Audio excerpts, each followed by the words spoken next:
Cuba tengok Bella Astillah pun boleh mengetuai bacaan ikrar. Itulah tandanya betapa setianya rakyat Malaysia kepada negara. Kerana adanya juga ikrar kita inilah kita akan pastikan bahawa negara kita ini sentiasa aman damai. Tapi jangan kita lupa juga peranan cikgu-cikgu dalam mendidik kita ni. Tak adalah dalam kepala otak kita ni memikirkan nasib nak perang aja. Kita ni cinta kepada aman damai kerana didikan cikgu-cikgu. Ini dia contohnya seorang cikgu sejarah dan seorang cikgu muzik. Walaupun cikgu sejarah dengan cikgu muzik ni jauhlah sangat bidangnya, tapi demo pun boleh bersatu, tidak berperang koma. Atau bila kita dah aman damai ni, kita boleh berjalan ke mana saja.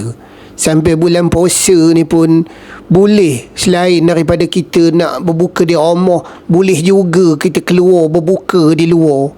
Buka contoh di tempat ni Mohlah kita tengok Cik Ahmad Cik Tam ni berbuka di sini di Hotel Taiping Perdana.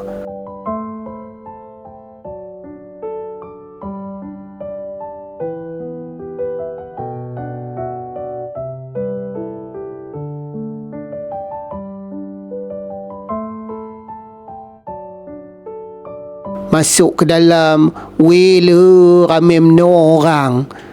Teman ingatkan orang semua berbuka di rumah. Rupanya ramai orang berbuka di luar ni. Banyak benar duit demo Cuba tengok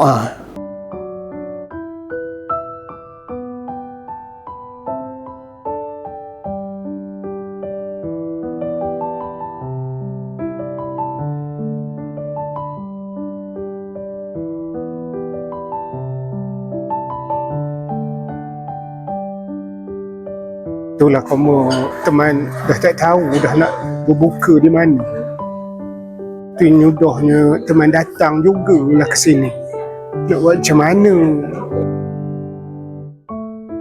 Mak kamu udah saat ni ke makanan ada di sini rupanya. Macam-macam menu ada ayam ada, daging, nasi minyaknya. Macam-macam ada di sini Tak sangka berbenar lah teman tengok rupanya sedap berbenar makan dekat sini ni. Apa saja ada. Kalah lah bazar Ramadan tu.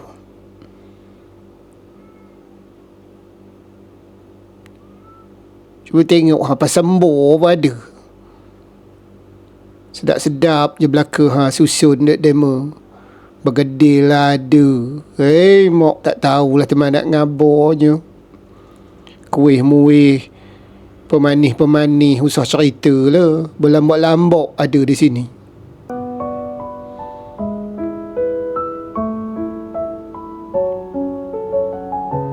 Gue tengok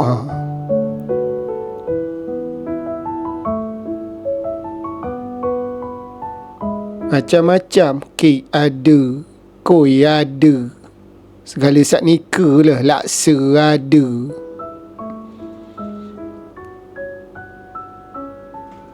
Koi tradisional pun ada koi-koi orang kampung. Selera benar lah puding-pudingnya. Mak ayam panggangnya, kambing, mi goreng mamak pun ada. Jadi nyudahnya teman kena bayar lah RM60 untuk berbuka di sini. Apa teman nak buat dah Paksa jugalah teman bayarnya. Tapi makannya sedap lah. Bumbungkan angkasa ke labu, lantainya bumi retak seri.